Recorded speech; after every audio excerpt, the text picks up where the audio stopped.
je vais réinstaurer la rigueur et la chicotte à l'école primaire. Parce que quand nous on a été éduqués, j'ai été éduqué dans la chicotte. C'est-à-dire que quand j'allais à l'école, j'avais peur non seulement de mes parents et de mon maître. Je ne manquais pas l'école parce que je veux réussir dans la vie. J'allais à l'école tous les jours, pas pour moi.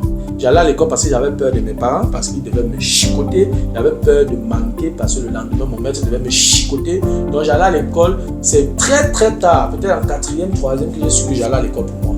Donc du coup, c'est très important qu'au bas âge, que les enfants sachent qu'ils ont leurs limites et on doit avoir peur du maître. Le maître est là pour transmettre la connaissance.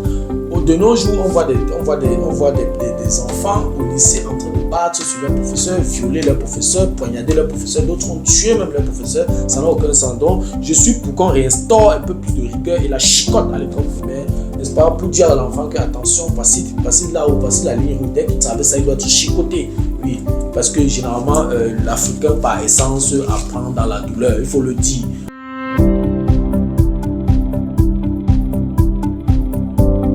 Salut à toi, merci encore une fois de plus d'avoir cliqué sur ma vidéo. Si c'est ta première fois de passer par ici, je m'appelle Fabrice Sissoko. Dans cette chaîne, je parle de culture, je parle de science, je parle des faits de société, je parle également de sport. Voilà, si ces 4 thématiques t'intéressent, abonne-toi tout simplement à cette chaîne pour ne manquer aucune vidéo. Et si en plus de ça, tu actives la cloche de notification, alors tu recevras de manière automatique une notification lorsqu'une nouvelle vidéo sera publiée. Voilà, si en ce temps tu as des questions, des remarques, des suggestions, des critiques ou alors des propositions d'amélioration, n'hésite pas à m'écrire en commentaire.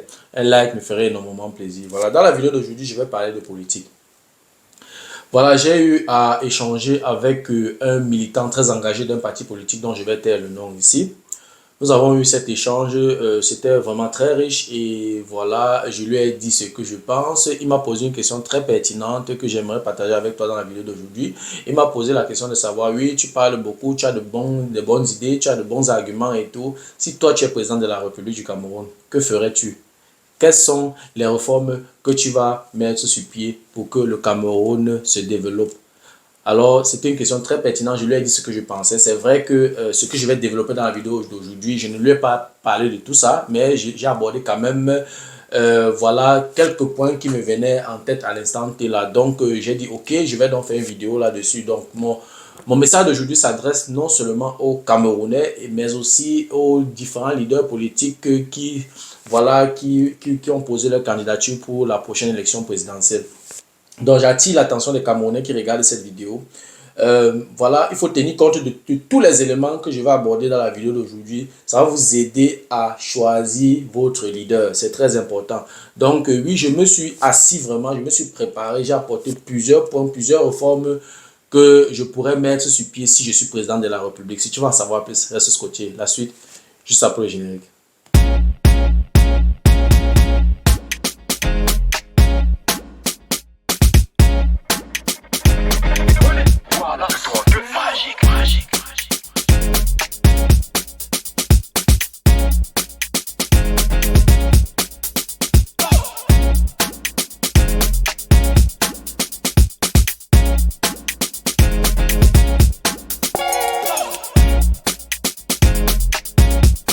Voilà, comme je l'ai énoncé à l'introduction, j'ai apporté dans la vidéo d'aujourd'hui quelques réformes que je mettrai sur pied si je suis président de la République.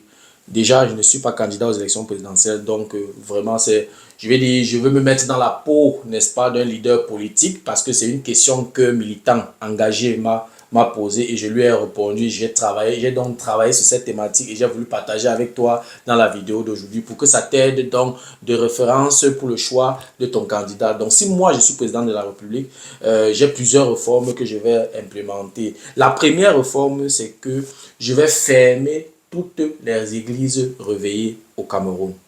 Oui, je suis désolé pour ceux qui sont des adeptes de ces églises. Il va falloir trouver soit d'autres églises ou alors vous allez trouver une autre solution pour rendre grâce à votre Dieu ou alors pour prier votre Dieu, ok?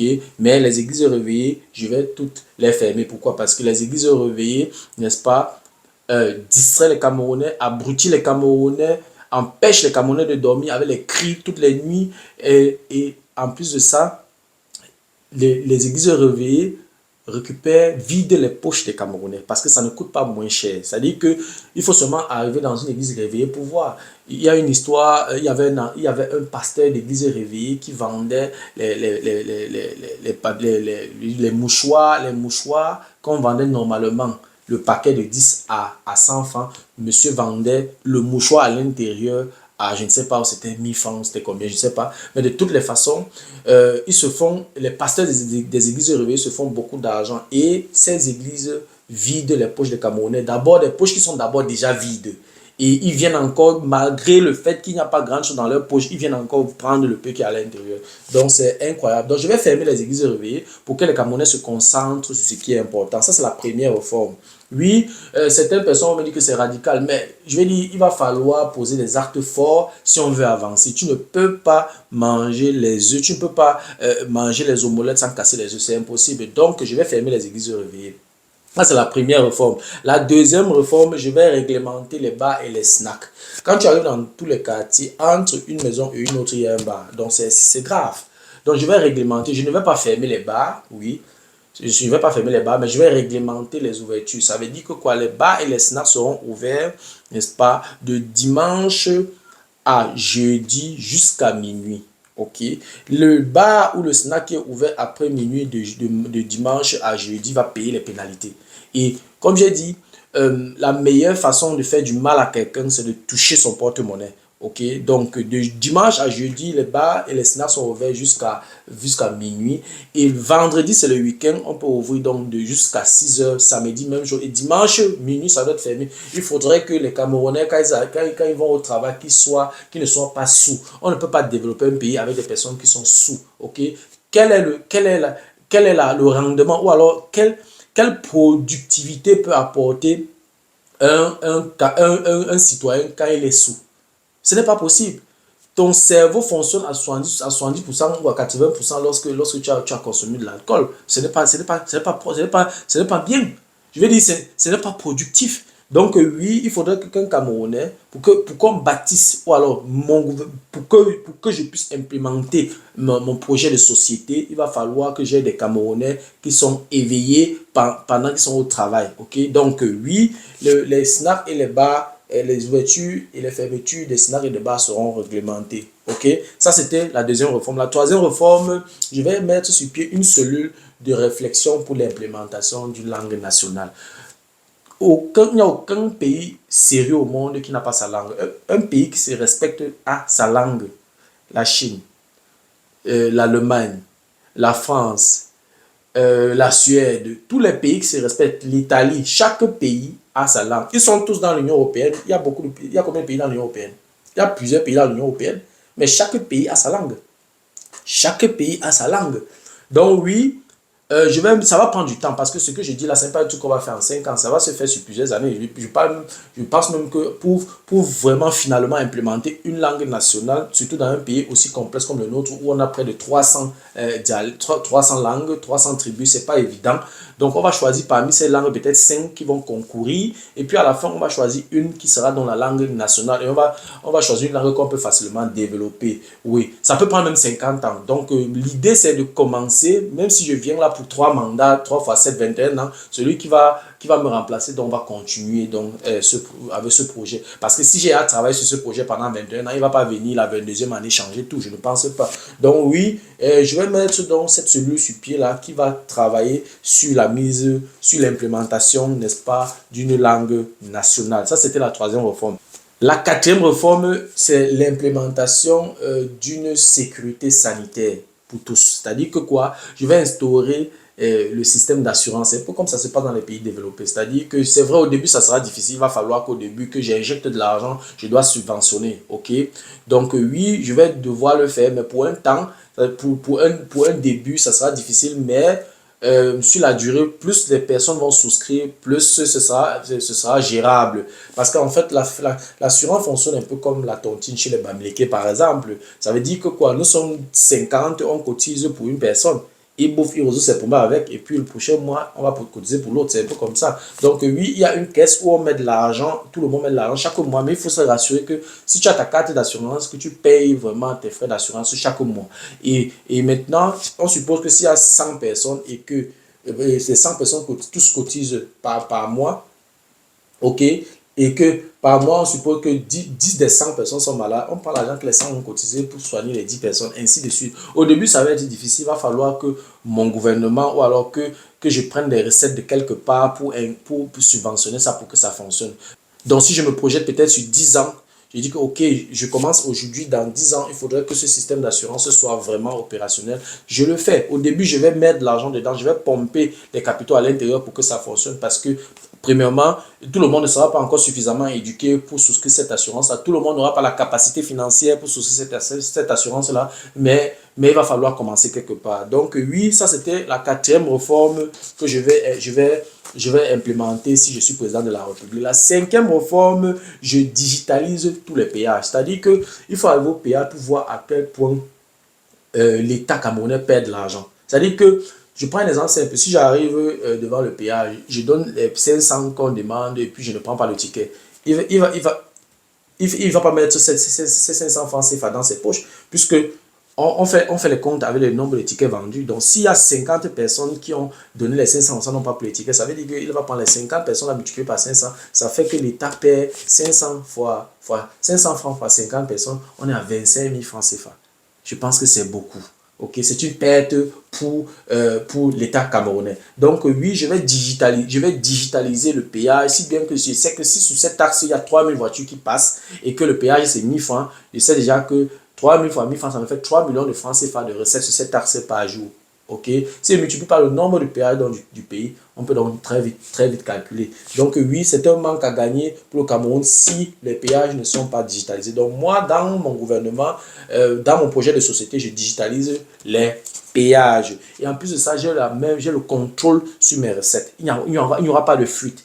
Oui, parce que si 3000 voitures passent, 3000 voitures vont payer et j'ai juste besoin de multiplier le nombre de voitures qui sont passées et le nombre de les recettes que j'ai reçues. Ce sera facile. Même la gestion, même je vais dire quoi, même la gestion sera facile. Parce que si on digitalise, on n'a pas besoin de trop d'efforts pour savoir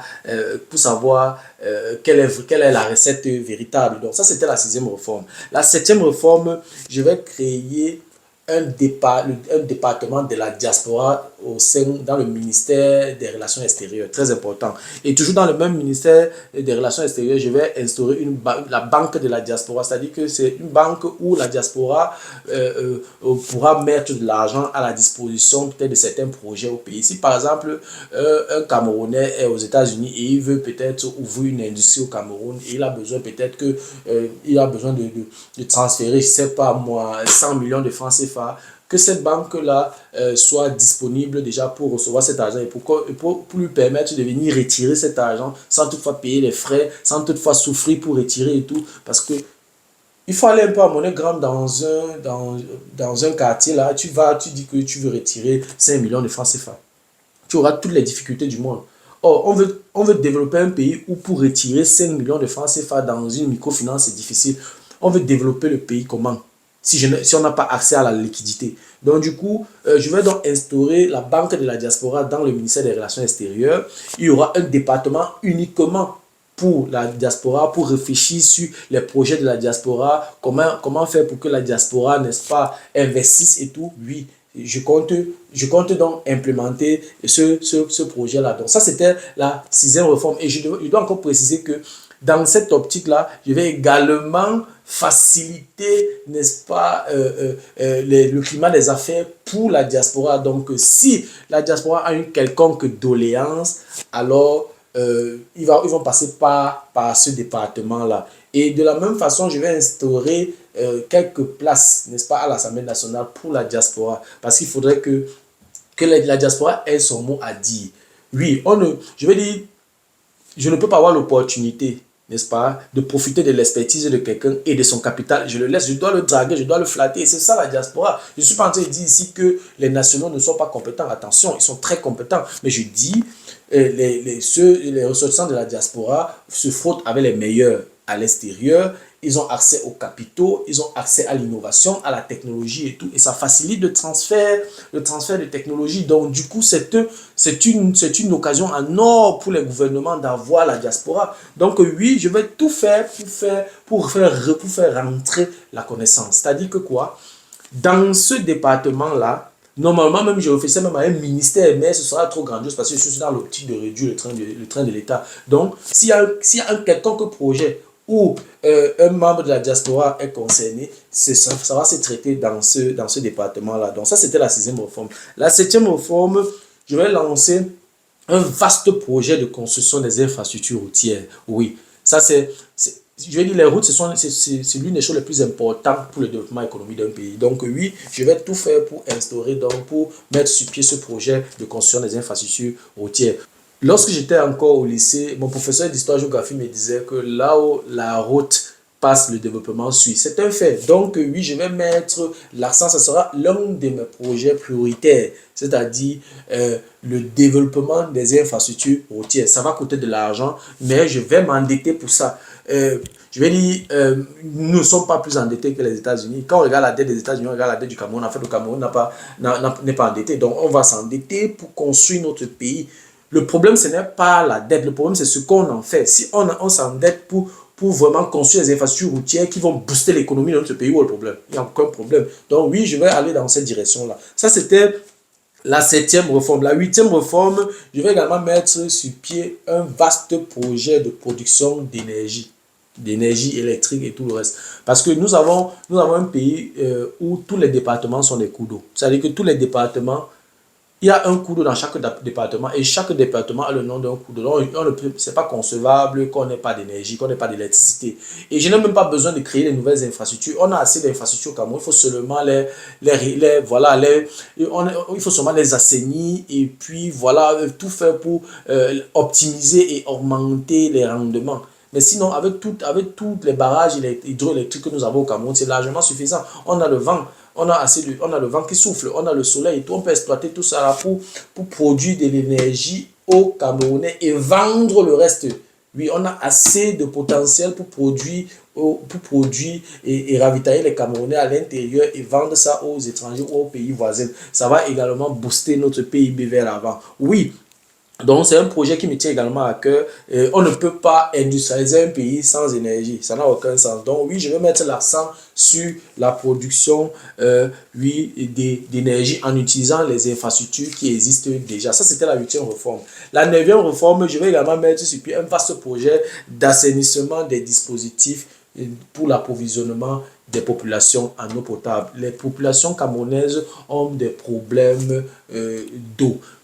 Il y a des personnes qui ont de l'eau, mais pas potable. Donc oui, je vais donc implémenter ce projet d'assainissement de tous ces dispositifs-là pour que les Camerounais aient enfin l'eau potable. Je dis, tous les départements ont pour nom les cours d'eau. Donc ce n'est pas on n'a pas un problème d'eau au Cameroun. Le Cameroun est dans l'eau. Donc oui, on ne peut pas me dire qu'il n'y a pas de la technologie pour transformer toutes ces eaux salées-là en eau potable. Donc je vais dire, et en plus, il y a des endroits au Cameroun où tu creuses, tu n'as pas besoin de creuser 10 mètres, 20 mètres, tu as déjà de l'eau. Donc oui, on va travailler dans ce sens-là. Si c'est que on va employer le couloir des forages, on va employer ce couloir-là, mais de toutes les façons, les Camerounais doivent avoir de l'eau potable. Comme j'ai dit, ce n'est pas quelque chose qui va se réaliser en 1 an ou en 2 ans. Non, si je suis là pour 3 mandats, 21 ans, bien 2 mandats, 14 ans, je commence des costauds projets, si bien que quand celui qui arrive, s'il gagne les élections, je m'assois tête à tête avec lui et je prends l'engagement devant le peuple camerounais que voilà, j'ai commencé tel projet pour la production d'énergie, je n'ai pas pu finir, voilà, me suis arrêté à tel niveau, j'ai dépensé tel montant, voilà, et il peut continuer en paix. Et je pense quand même que 14 ans, c'est largement suffisant, n'est-ce pas, pour assainir tout ce dispositif-là, ces infrastructures de production d'eau et d'énergie. Donc oui, c'est un projet également qui me tient à cœur. Donc tout faire pour que les Camerounais aient de l'eau et de l'électricité. Ça, c'était la 9e réforme. La 10e réforme, je vais utiliser de toutes mes forces, tous mes moyens, toutes mes relations que je peux avoir pour combattre de manière frontale, intensifier la lutte contre la corruption au Cameroun. Parce que la corruption est le caillou qui est dans la chaussure du Cameroun. C'est-à-dire que la corruption est un frein au développement économique du Cameroun. Dans tous les secteurs, il y a la corruption. Donc, je vais tout faire, n'est-ce pas, pour combattre la corruption. La CONAC a fait ce qu'elle a pu. Mais à un moment donné, oui, c'était plus trop ça et tout. On avait l'impression que cette lutte, le combat de la CONAC avait beaucoup plus une coloration politique. Bon, je ne vais pas trop entrer dans ça, ce n'est pas l'objectif, ce n'est pas l'objet de ma vidéo. De toutes les façons, je vais tout faire, n'est-ce pas, pour que cet organisme, la CONAC, là, soit vraiment, un organisme soit vraiment opérationnel, soit vraiment effectif. Et je vais également, ce n'est pas tout, la CONAC, ça ne suffit pas. Il va falloir que j'embauche certains Camerounais qui seront là comme des espions. Donc, dans chaque secteur, dans chaque grand secteur de notre économie, dans chaque grand secteur, je vais insérer les espions qui vont également combattre la corruption. Dès qu'on attrape quelqu'un dans une situation où il est en train de corrompre ou bien d'être corrompu, on va punir sévèrement pour que ça serve de leçon aux autres. Je dis bien dans tous les secteurs. Oui, c'est également un projet qui me tient à cœur. Oui, je vais intensifier la lutte contre la corruption si je deviens président de la République du Cameroun. 11e réforme, je vais construire les musées dans chaque région pour la valorisation de la culture de chaque région. C'est vrai que dans des régions, il y a des régions où il y a plusieurs cultures, mais ça, ce sera un travail un peu plus détaillé, un travail de forme. Mais l'objectif, c'est que dans chaque région, qu'on retrouve un musée où on valorise la culture de cette région-là. Et je ne vais pas faire ça seulement pour une région, je vais le faire pour toutes les 10 régions. Oui, pour qu'aucune région ne se sente marginalisée. C'est très important parce que dans mon gouvernement, dans mon projet de société, il n'y a aucune tribu qui dépasse l'autre. Toutes les tribus se valent. C'est ça en fait.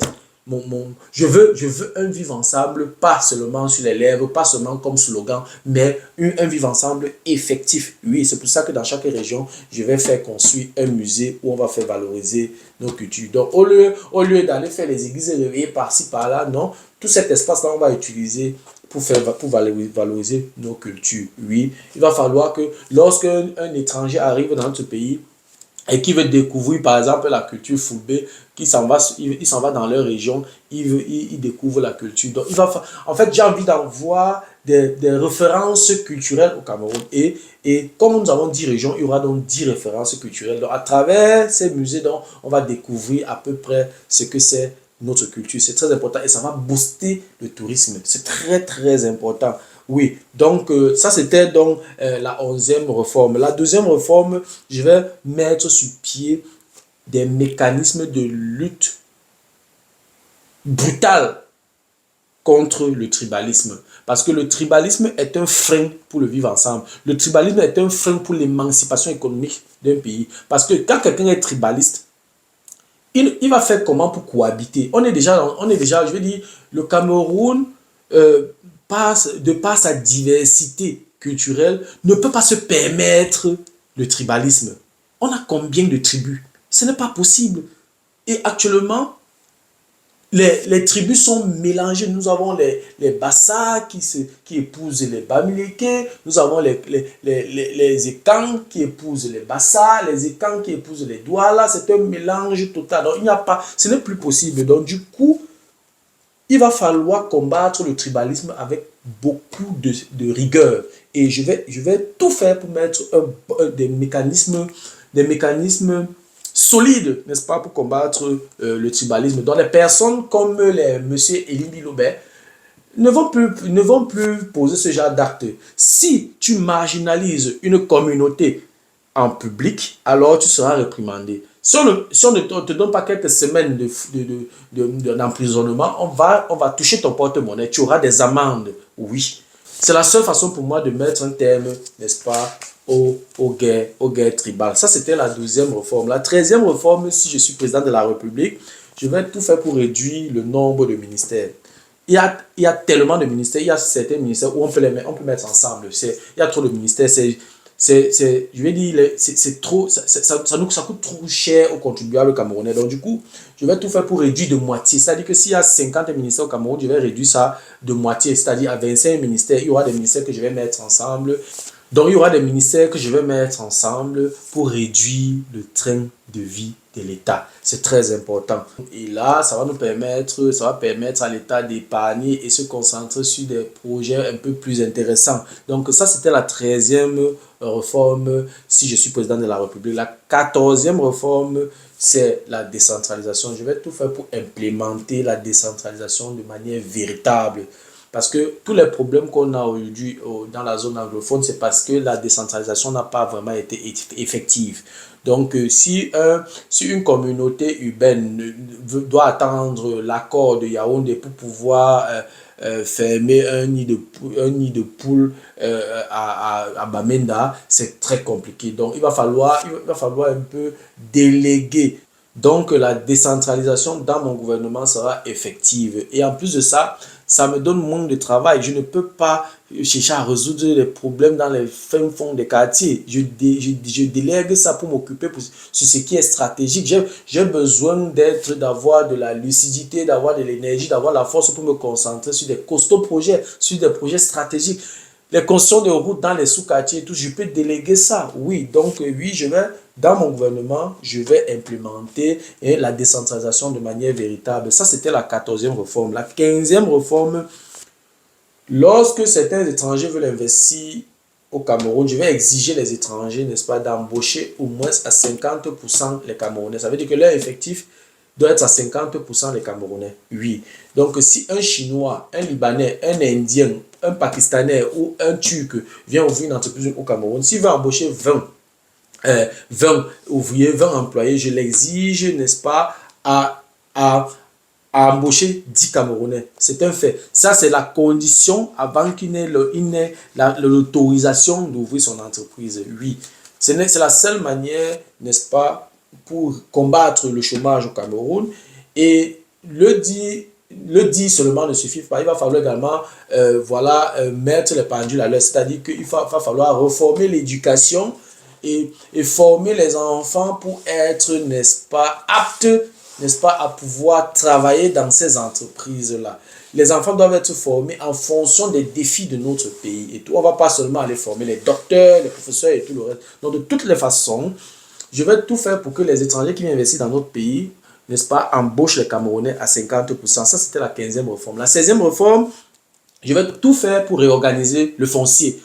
C'est quelqu'un qui disait que la prochaine guerre au Cameroun, c'est le foncier. Il n'a pas tort. Cette personne n'a pas tort. Donc, je pense que si rien n'est fait, le foncier va embraser la société camerounaise. C'est très, très important. Donc, oui, il va falloir tout faire pour reformer, digitaliser le foncier. Ça veut dire que si tu achètes un terrain, tu dois être, voilà, dès que tu achètes, tu as fait ton dossier technique, tu as le titre foncier, c'est ton terrain, il n'y aura plus de doublons, de doublures et tout, ou sur un terrain, il y a 5 personnes, non, ça ne va plus exister parce que tout sera centralisé, tout sera digitalisé. Voilà, donc dès qu'on tape seulement ton numéro du matricule de ton terrain ou bien de ces techniques et tout, c'est ton nom qui sort, ce sont tes coordonnées qui sortent. Oui, c'est très important. Ça va faire en sorte qu'il n'y aura plus ces problèmes, ces litiges fonciers là. Parce que la conséquence, c'est que quand tu vas au tribunal, la majorité des problèmes, des conflits entre les Camerounais, c'est le foncier. Et c'est ça qui augmente également la tension dans la société camerounaise. Donc oui, pour combattre dans tout ça, pour éviter que les Camerounais s'embrouillent à cause, n'est-ce pas, des litiges fonciers, je vais donc réorganiser le foncier en digitalisant. Ça, c'était la 16e réforme. La 17e réforme, je vais exiger, ou alors je vais voter une loi, je vais faire implémenter une loi qui stipule que chaque Camerounais, à partir de 18 ans, doit intégrer une formation militaire de 6 mois ou de 1 an. C'est très important. Les pays sérieux ont compris ça. Donc, quand l'enfant a 18 ans, on le fait aller faire une formation militaire. Premièrement, c'est une formation physique. Premièrement. Deuxièmement, on cultive l'enfant dans la discipline, à être discipliné, à savoir qu'il y a la hiérarchie, il y a le respect de la hiérarchie, il y a le respect du supérieur. Parce qu'à 18 ans, il vient d'avoir le bac. OK? Et il ne connaît pas encore le monde de l'emploi pour la plupart. OK, donc du coup, à 18 ans là, il peut faire une petite formation. Parce qu'en faisant cette formation, il va connaître aussi la valeur du drapeau. On inculque également les valeurs du patriotisme en lui. Parce qu'un homme patriote ne peut pas détourner de l'argent n'importe comment. Un homme patriote ne peut pas salir son pays n'importe comment. Un homme patriote n'est-ce pas, est conscient des enjeux de son pays. Un homme patriote a la conscience professionnelle. Un homme patriote, lorsqu'il voilà, il constate qu'il y a par exemple, un acte de délinquance ou bien de criminalité quelque part, il se substitue à l'État. C'est très, très important. En fait, cette formation-là fait en sorte que les citoyens deviennent un peu comme les représentants de la police. C'est pour ça que dans plusieurs pays qui ont compris ça, lorsqu'il y a peut-être un criminel dans un quartier, dans une rue, lorsqu'il veut peut-être kidnapper une fille ou bien il veut kidnapper quelqu'un, avant même qu'il ne sorte de là, la police a coincé. Parce que pendant qu'il est en train de faire ça, tous ceux qui sont dans les maisons, au niveau des fenêtres, le voient. Ils ont déjà alerté la police. Donc, j'ai observé la société allemande. Chaque Allemand se comporte comme un espion, comme un détective privé. Donc, c'est ce que je vais instaurer au Cameroun aussi. C'est-à-dire que chaque Camerounais ayant fait cette formation-là, dès qu'il voit quelque chose qui ne tourne pas rond, directement, il doit être prêt soit à venir en aide à la personne, soit à alerter les forces de sécurité, les forces de l'ordre. C'est très important. Donc oui, cette formation sera hyper importante si on veut des Camerounais patriotes. Ça, c'était la 17e réforme. La 18e réforme, je vais tout faire pour annuler les accords de partenariat économique avec l'Union européenne. En 2015, le Cameroun a signé les accords de partenariat économique avec l'Union européenne qui stipulent que l'Union européenne peut importer ou alors peut envoyer leurs produits agricoles au Cameroun sans payer les impôts, ou alors il y a certaines exonérations ou alors les réductions d'impôts. Ceux-ci ils vont donc entrer en concurrence avec nos petits agriculteurs locaux, avec voilà, nos petits industriels et tout. Ils ne pourront pas supporter cette concurrence-là. Et le Cameroun n'exporte pas grande chose. Donc, oui, cet accord n'a qu'un seul sens. En fait, c'est une manière indirecte n'est-ce pas, de dire que venez inonder notre marché et puis tuer notre import substitution, tuer notre industrie locale. Donc cet accord de partenariat économique détruit l'import substitution, détruit le Made in Cameroun et détruit l'industrie locale. Donc du coup, je vais combattre ça, je vais d'abord annuler ces accords jusqu'à ce que nous soyons compétitifs. Si je me rends compte qu'on commence à être compétitif, puisqu'on peut déjà tenir tête aux autres puissances européennes, là maintenant on peut encore réfléchir si on peut signer un tel accord. Mais pour l'instant, le Cameroun est encore en voie de développement. Le Cameroun n'a pas encore atteint son autosuffisance alimentaire. Le Cameroun est encore dans une optique où ils importent tout. Donc du coup, on ne peut pas tenir la concurrence. Donc cet accord, pour moi, c'est un accord qui n'était pas opportun. Donc, je vais tout faire pour annuler ça. Ça, c'était la 18e réforme. La 19e réforme, je vais réformer l'éducation en mettant l'accent sur la formation alternée. Qu'est-ce que ça veut dire? Ça veut dire que lorsque un enfant choisit une filière, par exemple, de génie civil, il ne va pas seulement s'asseoir, dessiner, écrire, faire les mathématiques, philosophie. Non. Il va faire 3 jours à l'école, 2 jours en film ou 2 jours sur le terrain et tout. C'est ça qu'on appelle formation alternée. Là où je travaille, dans la firme où je suis, nos meilleurs employés, c'est ceux qui ont fait des formations alternées parce qu'ils sont tellement productifs, ils ont de la compétence et tout. Parce que tu ne fais pas seulement la théorie, tu fais la théorie et la pratique. Et à la fin, tu es tellement productif, tu es tellement opérationnel. Et c'est ça que je veux pour le Cameroun.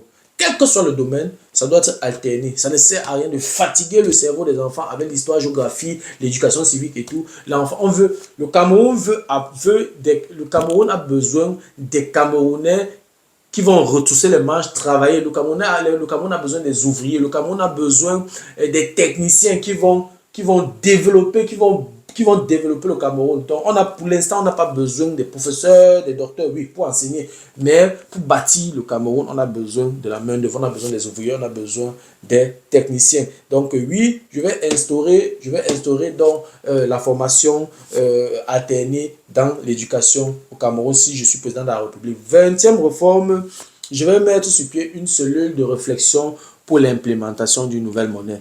Oui, il y a tellement de débats sur le franc CFA et tout. Bon, moi, si je suis président de la République, je ne vais pas directement du jour au lendemain changer de monnaie. Non, il ne suffit pas seulement de changer la monnaie. Non, non. Si tu changes la monnaie et que tu as affaire, tu n'as pas assez de patriotes pour gérer cette monnaie-là, en fait, le problème n'est pas résolu. Donc oui, je vais d'abord mettre une cellule de réflexion là, qui va prendre quelques années. Pendant ce temps, j'essaie d'abord de faire un petit nettoyage sur mon territoire et tout. N'est-ce pas? Une fois que les bases sont bien définies, maintenant, on peut maintenant réfléchir si on peut vraiment implémenter une nouvelle monnaie ou pas. Donc oui, mais c'est pas une question tabou. Il y aura une cellule de réflexion dans ce sens pour étudier les avantages et les inconvénients de l'implémentation d'une nouvelle monnaie. Donc oui, je vais mettre ça dans mon projet de société. Ça, c'était, n'est-ce pas, la 20e réforme. La 21e réforme, je vais tout faire pour promouvoir la contribution de la diaspora pour le développement du Cameroun. Oui, comme j'ai dit, dans une réforme, il y aura un département qui va, n'est-ce pas, s'occuper uniquement de la diaspora. Il y a déjà une banque de la diaspora qui sera logée dans le ministère des Relations extérieures. Très important. Donc, je vais tout faire pour promouvoir la contribution de la diaspora pour le développement du Cameroun. En installant peut-être 3 ou 4 sièges à l'Assemblée nationale pour la diaspora. Donc, pendant qu'on fait les campagnes électorales au Cameroun pour être député, on va faire la même chose aussi dans la diaspora. Il faudrait que la diaspora ait au moins 2 ou 3 représentants à l'Assemblée nationale. C'est très important. C'est une façon pour moi, n'est-ce pas, de permettre à la diaspora de se sentir impliquée. Très, très important. Donc, ça, c'était la 21e réforme. La 22e réforme, je vais instaurer la double nationalité pour faciliter, n'est-ce pas, les mouvements, les déplacements des membres de la diaspora de leur pays pour le Cameroun. C'est très important parce que l'idée, en fait, c'est de faciliter ce transfert de technologie là. On a des Camerounais dans tous les pays du monde qui ont de l'expertise, qui ont le capital, donc profitons. Installons voilà, un environnement approprié. Faisons tout et tout pour qu'ils se sentent bien, pour qu'ils viennent avec leur expertise et leur argent. C'est très important. Oui, c'est très important. Donc, en instaurant la double nationalité, ça va faciliter cet échange, ce transfert de technologie-là. Oui, donc ça, c'était la 22e réforme. La 23e réforme, je vais promouvoir la liberté d'expression, mais je vais punir le libertinage d'expression. Donc, lorsque les messieurs comme M. Elimbi Lobert s'engagent sur les plateaux de télévision voilà, utiliser des propos aussi tribalistes, aussi durs, aussi méchants envers des personnes qui ont lutté pour la libération du pays, ce sont des choses qu'on ne pourra pas tolérer. Liberté d'expression, oui, mais pas de libertinage, ok? Et quand je dis qu'il faut les punir, ça ne sera pas peut-être les emprisonner ou bien les fouetter, non. La meilleure façon de punir quelqu'un, c'est de toucher son porte-monnaie. Donc, on va toucher le porte-monnaie, cet argent va venir entrer dans les recettes, on va utiliser ça pour financer nos projets et ça va lui servir de leçon. Et s'il continue, si la bêtise persiste, on sera obligé donc de lui priver un peu de liberté et il va faire un tour donc, en prison. C'est aussi simple que ça. Et je vais tout faire pour implémenter, n'est-ce pas, voilà, cette loi-là qui punit ou alors qui réprime le libertinage d'expression. Liberté d'expression, oui, mais ça doit être encadré. Ok, je ne suis pas ici en dire que je suis un pays qui est en voie de développement ne doit pas se permettre n'importe quel libertinage. Oui, dans une société qui est déjà saturée, qui est déjà développée, oui, je peux encore comprendre que certaines personnes se lancent dans le libertinage, mais dans un pays qui est encore en voie de développement, il faut encore beaucoup de rigueur.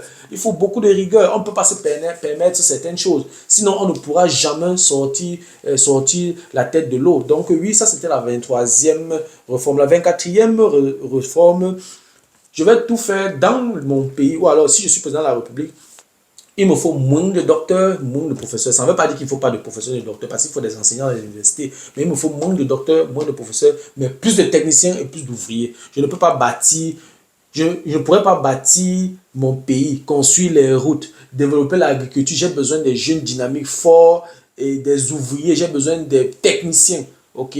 Donc oui, dans le pays que moi je veux bâtir, je vais tout faire pour qu'il y ait moins de docteurs, moins de professeurs, mais plus d'ouvriers et plus de techniciens. Ça, c'était la 24e réforme. La 25e réforme, je vais tout faire pour augmenter le SMIC au Cameroun. Actuellement, le SMIC s'élève à 42 000 francs CFA. Je vais doubler le SMIC à 80 000 francs CFA pour un début, pour observer un peu, voir comment ça se passe et voir maintenant dans quelle mesure je peux encore augmenter.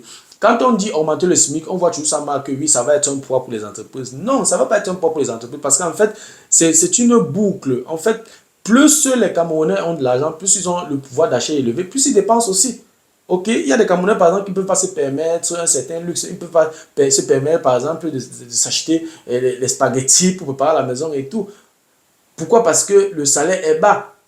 Or, s'il a déjà un montant qui lui permet d'acheter les spaghettis, le producteur ou alors l'industriel qui produit le spaghetti là, son chiffre d'affaires augmente aussi parce qu'il a plus de consommateurs sur le marché, c'est très important.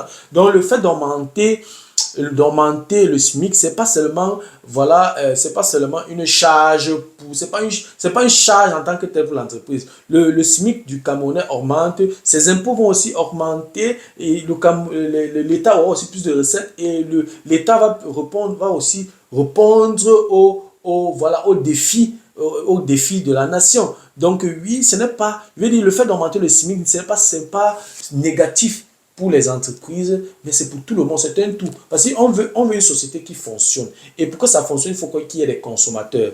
Oui, donc oui, on peut augmenter le SMIC pour permettre aux Camerounais, n'est-ce pas, de pouvoir joindre les deux bouts sans toujours vouloir mentir, voler et détourner. Donc oui, c'est un peu ça. Ça, c'était la 25e réforme. La 26e réforme, il va tout faire pour accompagner les 10 meilleurs projets d'innovation dans chaque région, chaque année. Ça veut dire que quoi? Au Cameroun, il y a 10 régions. Je dis, OK, chaque année, dans une région, je subventionne le meilleur projet. Donc, il y aura tout un système d'organisation. Il y a par exemple le ministère de la Recherche scientifique et technique qui ne doit pas se mettre là pour orner, ils doivent être actifs. Et c'est ce ministère-là qui va s'occuper de ça, d'organiser le concours des meilleurs projets dans les régions et tout. Je sais pas. Bref, c'est un cap.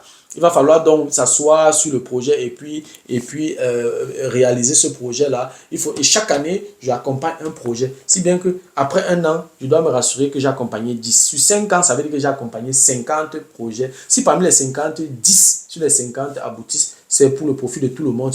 Ça va combattre également le chômage et ça va booster le PIB du pays vers l'avant. Voilà, et ce n'est que comme ça qu'on fait pour combattre, n'est-ce pas, voilà, pour promouvoir l'import substitution et pour booster le Made in Cameroon. Donc oui, je vais tout faire pour subventionner les projets, un projet par an dans chaque région. Ça, c'était la 26e réforme. La 27e réforme, je vais créer un champion économique dans chaque région, chaque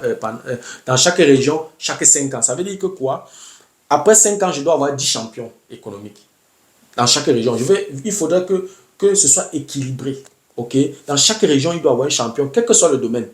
Quel que soit le domaine, je veux les champions. Et ces champions-là, je veux les voir embaucher les Camerounais. C'est une volonté politique. Même s'il faut que pour un départ, je leur facilite les choses, voilà, je leur fais profiter de certaines exonérations fiscales, mais pourvu qu'ils soient des champions et ils embauchent les Camerounais. Oui, ça c'est un projet qui me tient particulièrement à cœur.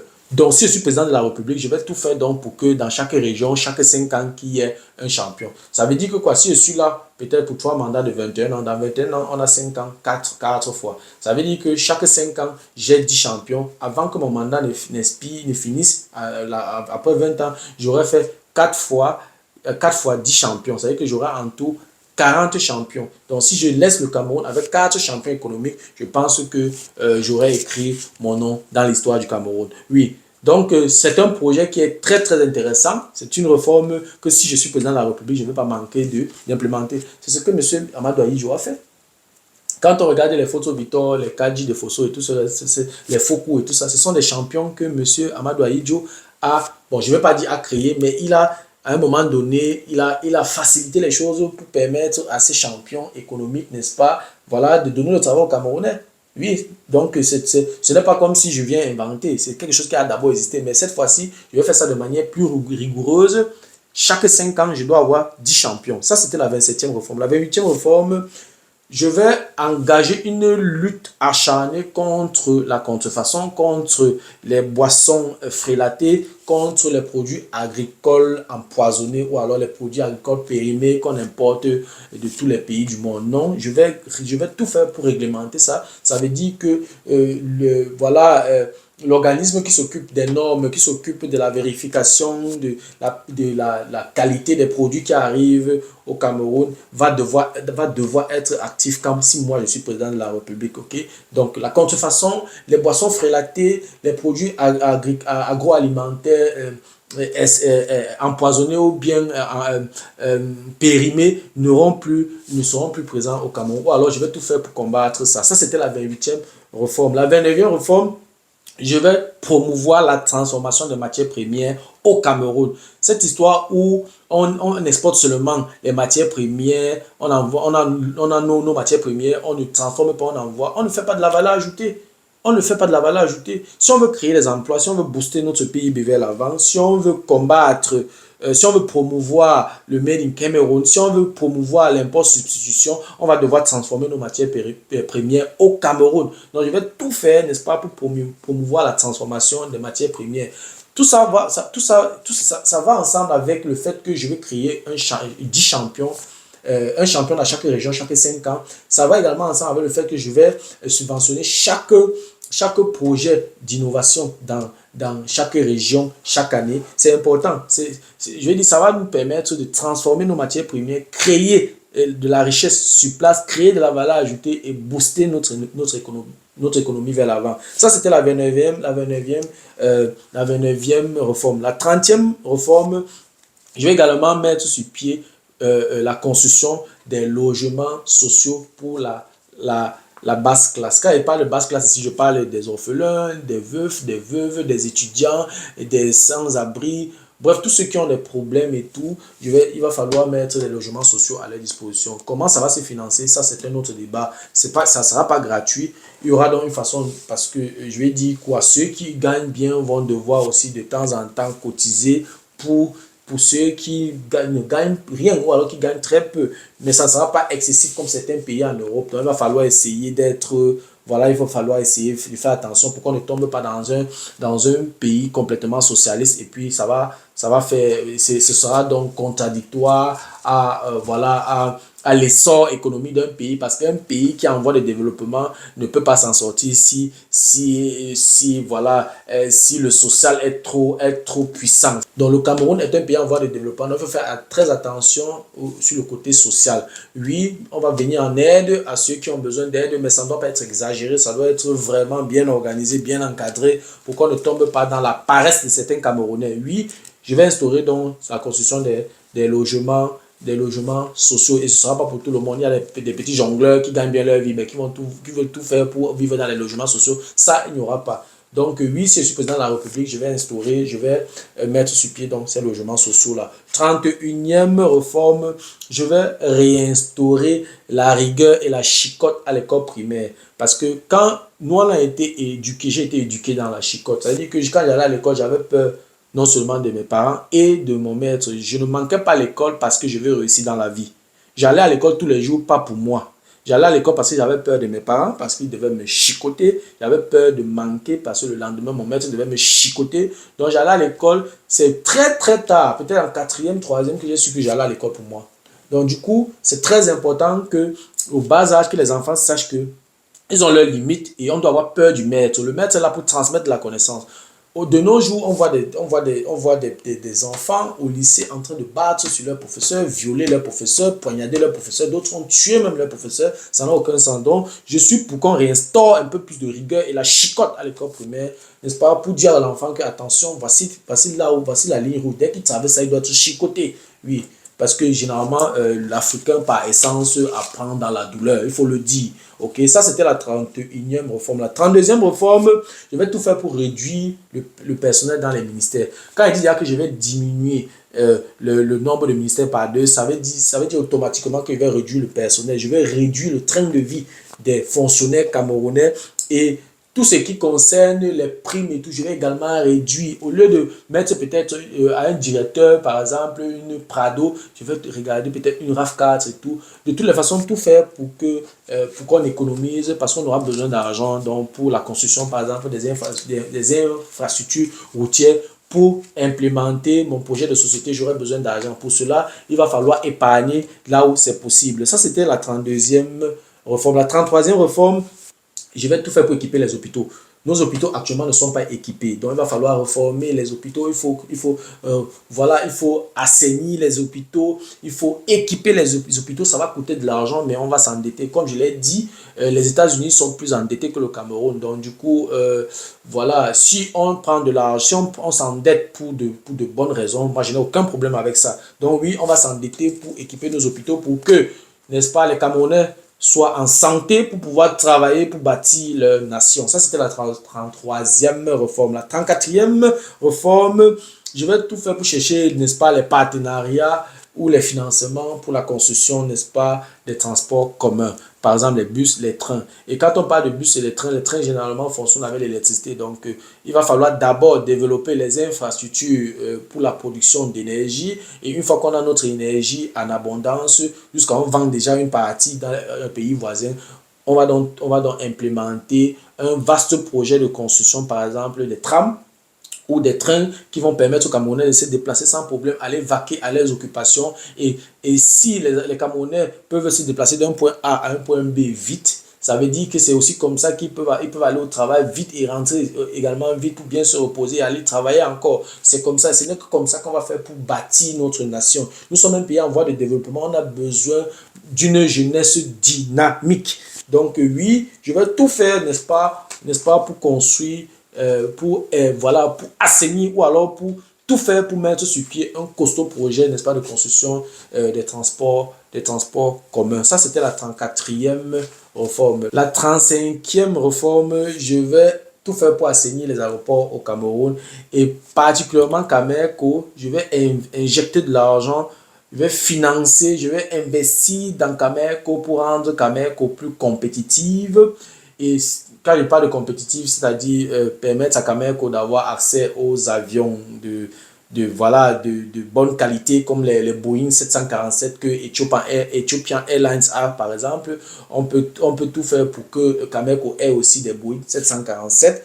Ok, donc je vais tout faire, n'est-ce pas, pour que Cameco soit équipé pour pouvoir permettre aux Camerounais de se déplacer sans problème. On ne va pas toujours aller prendre Bruxelles Airlines ou bien Air France ou bien Ethiopian Airlines si on veut se déplacer. Ça n'a pas de sens. Ça n'existait pas à le passé au temps d'Aïdjo. Donc, je ne vois pas pourquoi on le ferait pas. Comme j'ai dit, on s'endette pour des bonnes raisons. On ne s'endette pas pour aller remplir les banques en Suisse, détourner de l'argent. Non, on s'endette pour permettre au Cameroun de se développer. Oui, je vais injecter de l'argent pour que Cameco soit compétitif. Mon objectif, c'est d'atteindre le niveau de Ethiopian Airlines. C'est possible. C'est juste une volonté politique. Maintenant, il faut maintenant chercher les financements. C'est une volonté politique. Tout part d'abord d'une volonté politique. Donc, si je suis président de la République, je vais tout faire pour booster Cameco. 36e réforme, je vais tout faire, n'est-ce pas, pour digitaliser la douane, pour digitaliser les aéroports. Tout ce qui est comme mouvement entrée-sortie, tout ce qui est comme recette à l'aéroport ou à la douane, je dois avoir la même mise sur ça. J'ai besoin d'argent, j'ai besoin de recettes pour développer le pays, j'ai besoin de recettes pour implémenter mon projet de société. Donc, du coup, partout où il y a possibilité de fuite, je dois maîtriser la situation. Donc, à la douane et à l'aéroport, je vais digitaliser. Donc, l'argent ne va pas passer par les mains des gens, ça va passer de manière digitale pour que j'ai la même mise, pour que ça me facilite également la gestion. Ok. Donc, du coup, si je suis président de la République, je vais digitaliser tout ce qui se passe comme mouvement financier à l'aéroport et à la douane.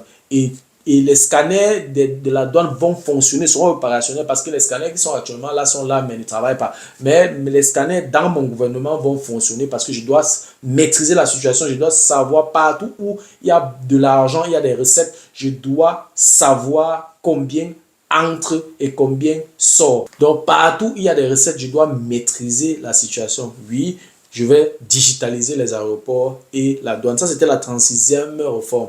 La 37e réforme, c'est reformer les prisons. L'objectif de la prison, ce n'est pas de tuer les Camerounais qui ont commis des délits. Non, la prison a pour rôle, n'est-ce pas, de punir, premièrement, et puis de réintégrer, n'est-ce pas, ces délinquants ou alors des personnes qui ont commis ces actes-là dans la société. Donc, du coup, je vais d'abord reformer pour que les prisonniers soient à l'aise, pour qu'ils aient quand même une vie décente dans les prisons. Mais quand on est prisonnier, on ne va pas aller s'asseoir en prison et rester tranquille. Non, on est en prison, mais ces prisonniers vont travailler, vont contribuer, n'est-ce pas, à la construction du pays, même étant prisonniers. Donc, lorsqu'il y a du travail pour eux, on vient les chercher, on doit seulement bien les surveiller pour les empêcher de s'évader. On les fait travailler, on les paie à la moitié du prix et cet argent est dans un compte. On ne met pas ça à leur disposition parce que dans les prisons, ils sont logés, ils sont nourris, ils sont habillés et tout. L'argent qu'ils travaillent, on garde ça dans une banque. S'ils se sont bien comportés, on réduit leur peine. Et une fois qu'ils sortent maintenant, on met cet argent-là à leur disposition, ça va leur permettre d'intégrer plus facilement dans la société. Parce que s'ils sont en prison, on met l'argent à leur disposition, ça va encore leur permettre de faire certaines bêtises. On connaît beaucoup de faux trucs qui se passent dans les prisons. Donc, du coup, on les laisse à l'intérieur, ils sortent tout le temps pour aller travailler sous contrôle. Et quand ils finissent leur travail, ils rentrent dans leur prison, ils dorment là-bas. Et quand à la fin du mois, lorsque leur salaire tombe, il y a une banque qui garde ça. Une fois qu'ils sortent de la prison, on met donc cet argent-là à leur disposition. Oui, ça va permettre aux prisonniers d'être aussi utiles parce que l'objectif, ce n'est pas de les tuer, mais c'est de leur faciliter la réinsertion dans la société. Donc, voilà en quelques minutes. Désolé, la vidéo était un peu longue, mais il fallait que je déroule mon projet de société. Voilà en quelques minutes, donc, les 37 réformes, n'est-ce pas, que j'implémenterai si je suis président de la République du Cameroun. J'espère que tu as compris que nous sommes lancés dans un jeu. C'est vrai, c'est un jeu, mais ces idées peuvent inspirer les leaders politiques, ça peut inspirer les Camerounais qui veulent voter. Donc, si tu as regardé cette vidéo, je pense que tous les points que j'ai soulignés sont des points importants, n'est-ce pas, pour permettre à notre pays de se développer. Donc, tout leader politique qui a ses pieds sur terre, tout leader politique qui a un cerveau doit implémenter toutes ces réformes-là dans son projet de société. Il doit intégrer ça dans son projet de société s'il est vraiment sérieux. Parce que le Cameroun est complètement à refaire. Tous les secteurs du Cameroun sont malades. Donc oui, ces réformes, en fait, c'est l'idéal. Tu peux avoir 37 réformes. Si tu as 37 réformes et tu réussis à implémenter 15, 20, ce n'est pas mal. Ce n'est pas mal. Donc oui, c'est une manière pour moi, n'est-ce pas, de donner quelques idées aux leaders politiques. Ils vont s'appuyer sur ces éléments aussi pour leur campagne électorale. Donc voilà, c'est tout pour la vidéo d'aujourd'hui. J'espère que la vidéo t'a plu. J'espère que la vidéo a été à la hauteur de tes attentes. Voilà, si la vidéo t'a plu, je te prie de la partager au maximum. Si tu aimerais, n'est-ce pas, de temps en temps regarder ce genre de vidéos, ou alors si les contenus de cette chaîne t'intéressent, abonne-toi tout simplement à cette chaîne pour ne manquer aucune vidéo. Et si en plus de ça, tu actives la cloche de notification, alors tu recevras de manière automatique une notification lorsqu'une nouvelle vidéo sera publiée. Voilà, si entre-temps tu as des questions, des remarques, des suggestions, des critiques ou alors des propositions d'amélioration, n'hésite pas de m'écrire en commentaire. Un like me ferait énormément plaisir. Merci encore pour ta disponibilité. Merci pour ton attention. C'était Fabrice Zopop. On se dit donc au revoir et à la prochaine. Ciao.